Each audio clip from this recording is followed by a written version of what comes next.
আমাদের এই নপাড়া মডেল কলেজে প্রথমবারের মতো ঈদ অনুষ্ঠান হচ্ছে। আজকে আমরা ঘুরছি, আরও 7 দিন ঘুরবো। আমরা বেশ আনন্দ করবো, বেশ মজা করবো। এটা আমাদের নপাড়া মডেল কলেজের প্রথম ঈদ অনুষ্ঠান।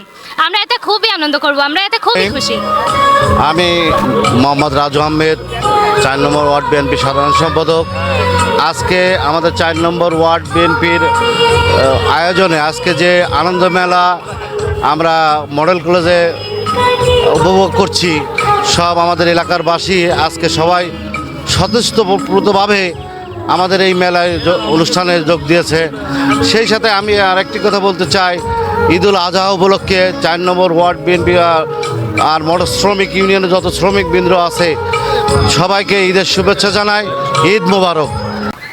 আমাদের এই আয়োজনটি আমাদের খুব ভালো লাগছে। আমার কাছে মানে আমার ব্যক্তিগতভাবে খুব ভালো লাগছে, কারণ আমাদের এলাকায় প্রথম হচ্ছে এই মেলাটি। খুবই সুন্দরও লাগতেছে এবং মানুষের কোলাহল দেখে আরও বেশি ভালো লাগতেছে। অনেক লোক আসতেছে, এর জন্য খুবই ভালো লাগতেছে। আমার কাছে খুবই ভালো লাগতেছে আমার ব্যক্তিগত দিক থেকে।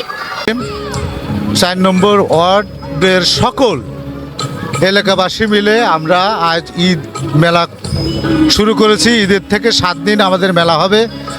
আমরা 4 নম্বর ওয়ার্ডবাসী সকল দলমত নির্বিশেষে আমরা চাই আমাদের ভিতরে যে গলদ আছে, আমাদের ভিতরে যে দুষ্প্রাপ্য যে শয়তানি মনোভাব আছে, সেটাকে বিলীন করে আমরা সবাই একে অপরের সাথে মিলিত হয়ে 4 নম্বর ওয়ার্ডবাসীর একটা সুন্দর অনুষ্ঠান উপহার দেব অভয়নগরবাসীকে।